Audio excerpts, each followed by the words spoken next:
का बाजार निचले स्तर से शानदार रिकवरी के साथ बंद हुआ। सेंसेक्स निफ्टी की फ्लैट क्लोजिंग हुई। सेंसेक्स 51 पॉइंट गिरा तो निफ्टी 19 पॉइंट फिसल कर बंद हुआ। Mid cap small cap shares में बिकवाली हावी रही। आज सेंसेक्स के 30 में से 16 शेयर्स में गिरावट दिखी तो निफ्टी के 50 में से 27 शेयर्स में गिरावट दर्ज की गई। डिटेल्स लेते हैं कंचन से। तो कंचन, बताएं आज किन स्टॉक्स में सबसे ज्यादा एक्शन रहा और कहां कमजोरी दिखाई दी? तो आज डेफिनेटली बाजार में एक रिकवरी तो हमें देखने को मिली है, लेकिन अब बात कर लेते हैं कि स्टॉक स्पेसिफिक एक्शन किस तरीके का रहा है। सबसे पहले बात करते हैं निफ्टी में जो बढ़ने वाले शेयर है। सबसे पहले नाम आता है ओएनजीसी का, जहां पे हमें 3% की तेजी देखने को मिली है। आईटीसी 2%, एशियन पेंट्स 2% और डॉक्टर रेड्डी लैब्स में भी हमें करीब करीब 2% का इजाफा देखने को मिला है। लूजिंग पॉकेट में सबसे पहले नाम आता है अपोलो हॉस्पिटल का, 4% की कमजोरी लेके बैठा है। ट्रेंट में 3%, अल्ट्राटेक सीमेंट में करीबन 2% और श्रीराम फाइनेंस भी करीबन 2% की कमजोरी के साथ बंद हुआ है।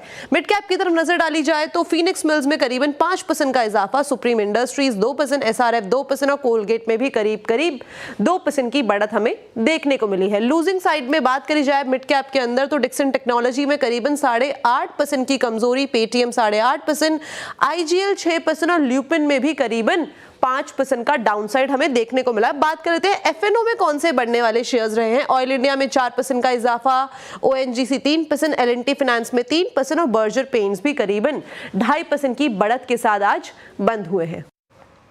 शुक्रिया कंचन इस पूरे मार्केट अपडेट के लिए। बर्नस्टीन और जेफरीज की रिपोर्ट के बाद रिलायंस में जोश है। दोनों ब्रोकरेज की कंपनी पर क्या राय है, जानने के लिए अब जुड़ते हैं मेरी सहयोगी श्रेया से। तो श्रेया, बताएं दोनों ब्रोकरेज रिपोर्ट में क्या कुछ कहा गया है? बिल्कुल, रिलायंस में अच्छी खासी तेज़ी आज गिरते बाजार में देखने को मिली और दो ब्रोकरेजेस फर्म्स की रिपोर्ट, जैसा कि आपने मेंशन किया, सर बर्नस्टीन की और जेफरीज की रिपोर्ट आई है। दोनों ही काफ़ी बुलिश रिपोर्ट है। बर्नस्टीन ने जहां आउट परफॉर्म की रेटिंग दी है, टारगेट 1520 रुपये प्रति शेयर कर दिया। 18% का अपसाइड पोटेंशियल बर्नस्टीन को इस पर्टिकुलर काउंटर में नजर आता है। वही जेफरीज की बात करें तो बाय की कॉल और अच्छा खासा टारगेट यहाँ पे 1690 रुपये प्रति शेयर का टारगेट देते दिख रहे हैं जेफरीज, और यहाँ पे 26% का अपसाइड पोटेंशियल रिलायंस पर उनको नजर आ रहा है। देखिए, दोनों ही फर्म का मानना है कि 2025 में जो है हालात कंपनी के सुधर सकती है। कंपनी की जो वैल्यूएशन है, क्योंकि वो अभी बहुत चीप वैल्यू पे ट्रेड कर रहा है कोविड के बाद से, दैट इज मार्च 2020 के बाद से।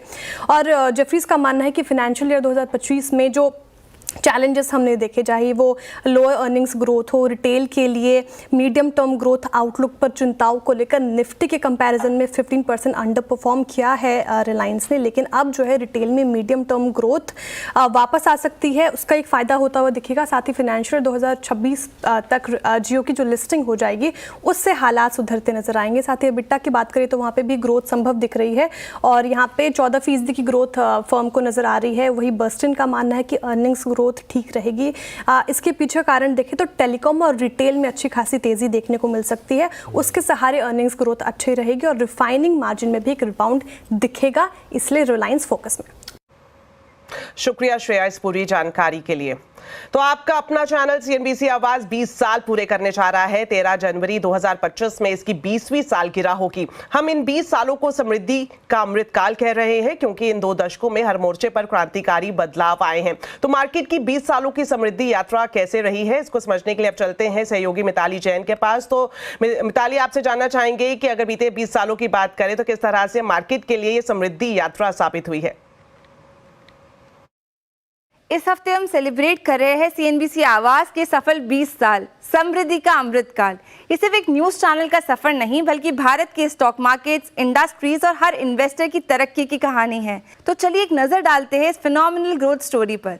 सबसे पहले बात करते हैं सेंसेक्स की। तो 2005 में जब शुरुआत हुई थी तो लेवल से करीबन 6,500 के आसपास, जो आज पहुंच चुके हैं 79,000 लेवल्स पर, यानी कि 1100% ग्रोथ देखने को मिली। निफ्टी की अगर बात करें तो 2005 में निफ्टी का लेवल था सिर्फ 2850 पॉइंट्स। यहाँ हमने देखी 1075% की तगड़ी ग्रोथ और आज लेवल्स पहुंच चुके हैं 23,600 के आसपास। ये नंबर्स बताते हैं कि कैसे इंडियन इकोनॉमी और स्टॉक मार्केट्स दोनों ही रैपिड ग्रोथ ट्रेजेक्टरी पर है। अब समझते हैं निफ्टी 50 टीआरआई की बात। टीआरआई यानी टोटल रिटर्न इंडेक्स, ये सिर्फ प्राइस अप्रिसिएशन ही नहीं बल्कि डिविडेंड रिटर्न्स को भी कंसिडर करता है। तो 2005 में निफ्टी 50 टीआरआई के लेवल से 2450 और आज देखा जाए तो ये 35,700 के यहाँ ट्रेड कर रहे हैं, यानी 1350% का अच्छा खासा राइज। सिर्फ निफ्टी ही नहीं, बाकी इंडेक्सेस ने भी हिस्टोरिकल हाइज अचीव किए हैं। मिड कैप इंडेक्स की अगर बात करें तो 2005 में 3400 के लेवल से 2024 में आज 57,650 के लेवल्स पर ट्रेड कर रहा है, यानी कि 1600% का अच्छा खासा जंप। स्मॉल कैप इंडेक्स भी इसी तरह 1530% के रिटर्न के बाद आज 55,700 लेवल पर ट्रेड कर रहा है। तो इक्विटी मार्केट कैप की अगर बात की जाए तो 2005 के 24 लाख करोड़ से आज का आंकड़ा पहुंच गया है 440 लाख करोड़ के आसपास का। ये सारे फैक्टर्स बताते हैं कि लार्ज कैप के साथ मिड कैप और स्मॉल कैप स्टॉक्स भी कितना इंपॉर्टेंट होते हैं वेल्थ क्रिएशन में। तो 20 सालों में CNBC आवाज़ सिर्फ एक न्यूज़ चैनल नहीं रहा, बल्कि एक ट्रस्टेड गाइड, एक फाइनेंशियल मेंटोर बन रहा है। इन्वेस्टर्स को लेटेस्ट अपडेट्स देने हो, एक्सपर्ट्स को इनसाइट्स और ओपिनियंस के जरिए एम्पावर करना हो, या एक फाइनेंशियल इकोसिस्टम की तरह नर्चर करना हो, हम हमेशा आपके साथ खड़े हैं और आगे भी इसी तरह खड़े रहेंगे। जी बिल्कुल मिताली, शुक्रिया आपका इस पूरे एनालिसिस के लिए। और जाहिर तौर पर आपका अपना CNBC आवाज़ बीते 20 सालों में बाजार का बादशाह साबित हुआ है और आगे भी ये सफर जारी रहेगा। चलिए अब खबर राजधानी दिल्ली से, जहां कांग्रेस ने बड़ा चुनावी वादा किया है। पार्टी ने कहा कि अगर कांग्रेस की सरकार बनी तो दिल्ली में हर परिवार को 25 लाख तक मुफ्त इलाज की सुविधा मिलेगी।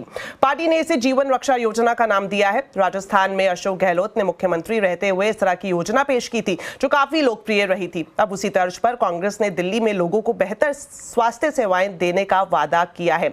इसे केजरीवाल और आतिशी सरकार के स्वास्थ्य मॉडल का बेहतर विकल्प बताया जा रहा है, क्योंकि इस योजना में लोगों को अस्पताल से छुट्टी मिलने के बाद भी घर पर स्वास्थ्य लाभ लेने के दौरान दवाओं का खर्चा भी दिया जाएगा। इससे पहले आपको बता दें, कांग्रेस महिलाओं को हर महीने 2500 रुपए और 400 यूनिट बिजली फ्री करने का वादा भी कर चुकी है। आज one nation one election bill की समीक्षा करने के लिए गठित JPC की पहली बैठक हुई। आज की बैठक में समिति के सदस्यों को बिल की डिटेल जानकारी दी गई।